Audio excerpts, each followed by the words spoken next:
A task-based health and safety risk assessment is a systematic process used to identify potential hazards in the workplace, evaluate the risks associated with those hazards, and the implementation of control measures to eliminate or control them.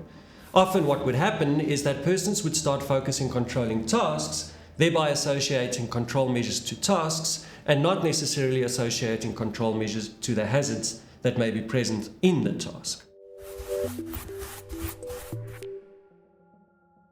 Welcome to My Safety Hub, your go-to source for all things health and safety. And in today's video, we will explore the importance of risk management by applying a sound approach towards controlling hazards and therefore mitigating risk successfully.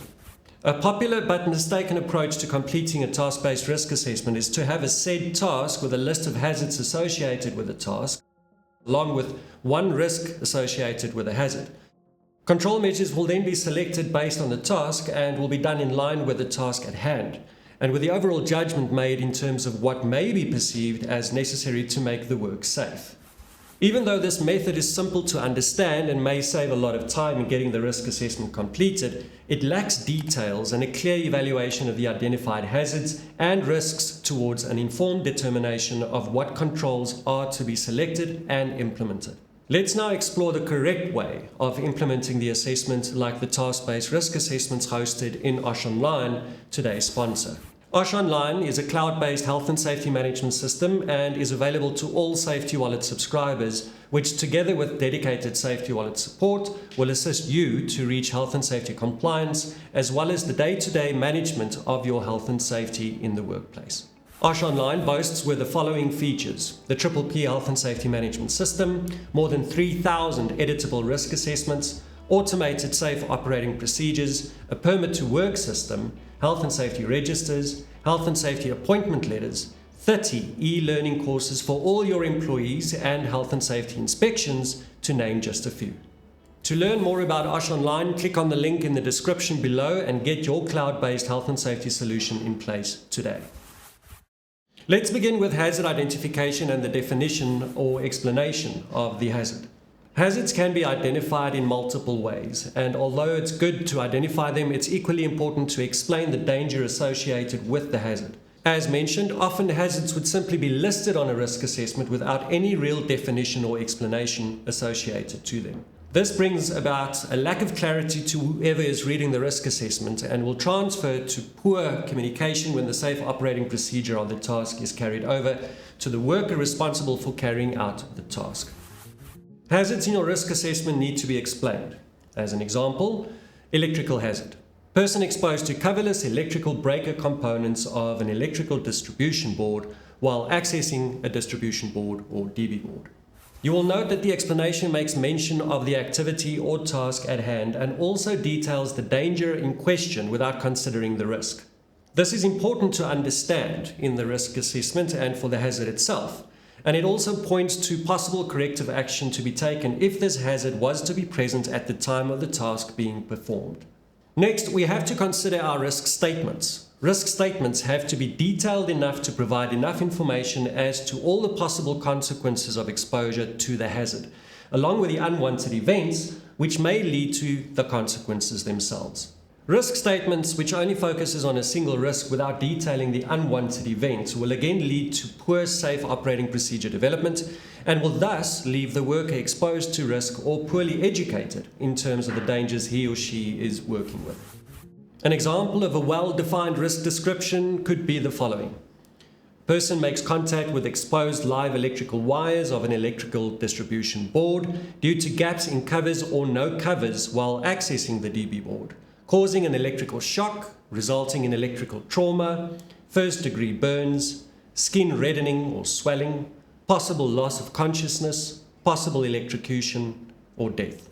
You can clearly see the reference to the unwanted event, which is linked to the task, which is then followed by a few possible consequences. These consequences should then also be stepped from the least severe to the most severe. This is done in an effort to be inclusive of all possible negative consequences of the occurrence of the accident but also to place the focus on the most severe consequence for the risk scoring purposes. The sound theory behind this is to score the likelihood and severity of the impact on the most severe consequence, which will lead to better decision making when it comes to the selection of control towards mitigating the risk and the hazards associated to it. Control measures must then be selected for individual hazards in a task. So even if a task has multiple hazards contained in it, multiple controls would have to be considered for them. The approach here is to apply the Swiss cheese model of accident causation, where every control measure would represent a slice of cheese. Every slice of Swiss cheese has holes in it, which are usually hidden from sight and which needs to be managed.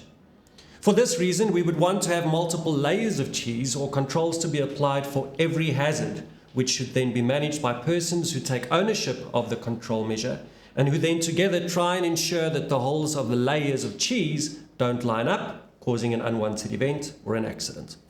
Within the risk assessment itself in OSH Online, duplicated control measures for various hazards would be combined and included into the safe operating procedure of the task in question, which itself is also an administrative control. But the important thing to remember when going through this process is to be inclusive of all possible hazards and then also all possible controls to be implemented. Control measures should then also be grouped by their type, such as for engineering controls, administrative controls, and personal protective equipment, also including isolation controls, so that they can be managed effectively by the health and safety champions of the organization. These categories can also be broken down further for effective management of the health and safety management system. Once control measures are implemented towards the task as per the task-based risk assessment, monitoring and evaluation activities have to take place to ensure that the control measures are effective towards mitigating risk. These activities would serve not only as a form of monitoring and evaluation, but are also part of the control measures themselves and include activities such as workplace inspections, job safety observations or job safety analysis, employee consultations, and toolbox talks. As an ultimate test towards the entire health and safety management system, a systems audit would need to be conducted, which will not only consider the legal compliance of the organization towards legislation, but would test the control measures and the process towards their implementation as well. Passing this test would be the second prize for the health and safety champion of the organization. The first prize is and will always remain to build a health and safety culture where these control measures and processes of implementation and application are applied and adhered to by the employees of the organization. Fostering such a work environment would make the implementation of the control measures from the risk assessment not only easier, but management and monitoring of these activities in the workplace would be done with a sense of ownership and pride. We've explored the process of conducting an effective task-based risk assessment along with the application of the Swiss cheese model. Following this process will not only lay the foundation for the successful implementation of control measures dictated by policies within a health and safety management system, but will also lead to a safer workplace for everybody. And ultimately, a safe workplace creates a safe workplace culture. We hope that you have enjoyed today's content, and if so, please like the video and share it with others who may benefit from it. Lastly, if this is your first time on My Safety Hut, remember to subscribe and hit the bell icon to be reminded every time we post new content for you. And until next time, stay safe, stay inspired, and take care.